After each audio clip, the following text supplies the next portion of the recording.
Hey Marty, here's your 6M sealer, mate. So I'll start at the attachments. Skid bucket with a bolt-on edge.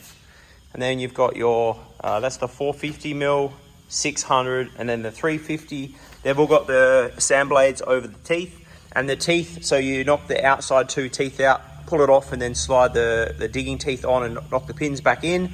And then you're back to a tooth bucket. The 6 spare teeth for that are in one of these boxes. So I'll come back to those boxes in a sec. Then you've got the ripper, that's just a Cat 300 series tooth on there.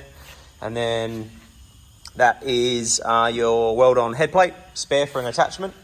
On your machine, so this is the connect hitch. And then you've got the main auxiliary circuit. This is your second auxiliary circuit. And then this is a case drain line. So you use that if you're using a skid steer attachment that needs a case drain line on it. Come across to this side. Same deal, your main circuit and then your second auxiliary circuit. So on your rotator, which we'll get to in a sec, I'll go over to it now actually. So this is the rotating grab. So the main circuit does the auxiliary, the main auxiliary circuit does the grab, and then the second auxiliary circuit does the rotator. So you just come in and hook up onto there, and then you'll have 2 hoses, one on each side, one pair of hoses on each side, and it just plugs into there and there. They're different size couplings, so you can't really get it wrong. So that's that. You got your tilt bucket. They're your hoses for the tilt bucket. Pretty simple. Bolt-on edges on the tilt bucket. Then you've got pallet forks, and then you've got a skid steer level bar, and then you've got your grapple bucket, and there's your skid adapter, and they're the tines for the pallet forks. So everything's all strapped up, ready to go. Here are your 2 boxes. So you've got filters, kits in there, and then in the top box you've got your spare teeth, the flashing light for the top of the machine, tool bag, grease gun, and a few other, like a parts book, etc. is in there. The operator's book is in the machine, but everything else is in that box. So just open those boxes up and have a good look through them.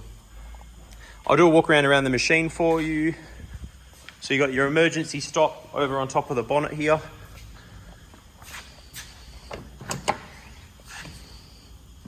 And then battery isolator switch, battery is in there.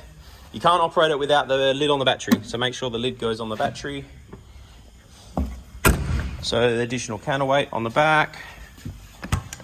And then you got your fuel filters. This is your fuel pump, lift pump. And then overflow bottle diesel cap is here. And then engine oil filter is here. Dipstick is there.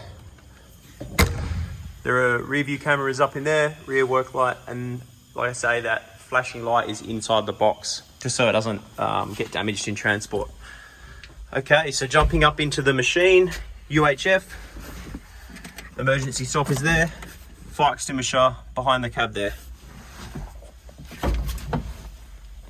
So, screen on. I'll just run you through the buttons. So, you've got excavator mode, skid steer mode, start stop. This is your aircon control. This is your throttle, so revs up, revs down.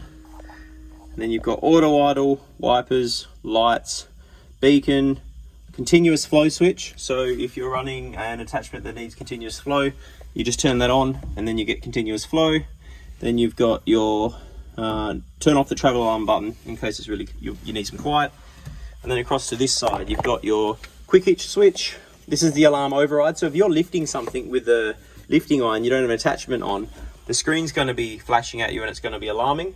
You just hold this button down like that for 3 seconds and it'll stop the alarm. So you've acknowledged that you don't have a bucket on. Bucket inversion switch. So this switches between the bucket going this way and the bucket going that way on the joystick when you move it in. So that's really handy.